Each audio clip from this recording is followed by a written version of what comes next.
You might have heard of Silicon Valley spin-offs like New York's Silicon Alley or Silicon Prairie in several Midwestern cities. Well, now Atlanta wants to join in as the Silicon Valley of the South. Tisneem Shamma of member station WABE reports.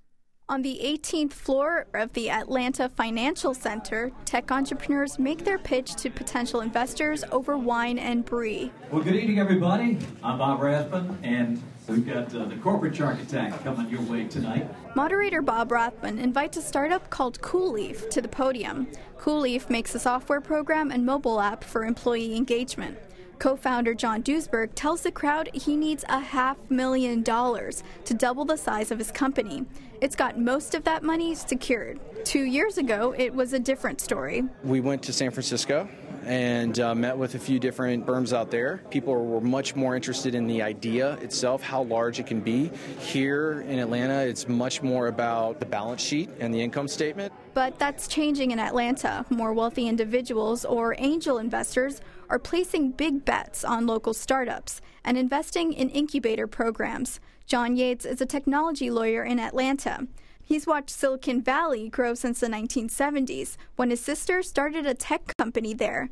Back then, people didn't know if I was from Atlanta or Atlantic City. Yates says Atlanta has come a long way since the 70s, but the Valley has three key advantages: easy access to capital, a network of seasoned entrepreneurs, and maybe this is a cultural difference in the rest of the world versus the Valley, but it's the idea that in the Valley, it's okay to fail.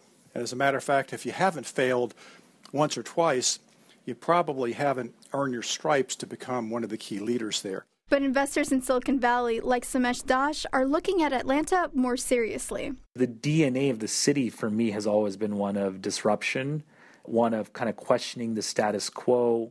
You feel it when you walk around and you visit the historic sites and you're on campuses like Georgia Tech and others. Dash was named to the board of directors of Atlanta-based fraud detection company Pindrop Security earlier this year.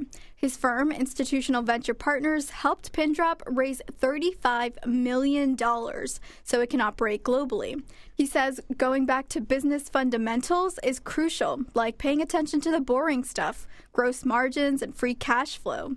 We're at a stage where a lot of companies are getting funded by unsophisticated investors at really high valuations, and once the music stops and that part of the financing market dries up, there's going to be a lot of down rounds, lots of layoffs, and there's going to be a lot of broken glass everywhere. This is where a city like Atlanta shines. Having less money makes you more risk-averse. It forces startups to focus on great ideas and solid business plans. Everett Steele is the founder of a delivery startup in Atlanta called Kanga.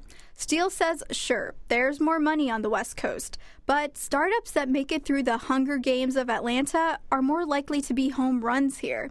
He says he's seeing more companies move back to Atlanta because of the high cost of living in Silicon Valley. It's always frustrating when, I feel like I hear sometimes people say, Atlanta doesn't have a good investment scene. There's not money flowing here. And this sounds harsh to say, but I think the answer is there is money, maybe just not for the idea that you have right now. The city is getting a lot better at taking risks. Last year, firms invested about $500 million in Atlanta companies, the most in a decade. And the mayor says he's launching a fund. So when tech startups need cash, they're not immediately buying tickets for the next flight to San Francisco. For NPR News, I'm Tisneem Shamma in Atlanta.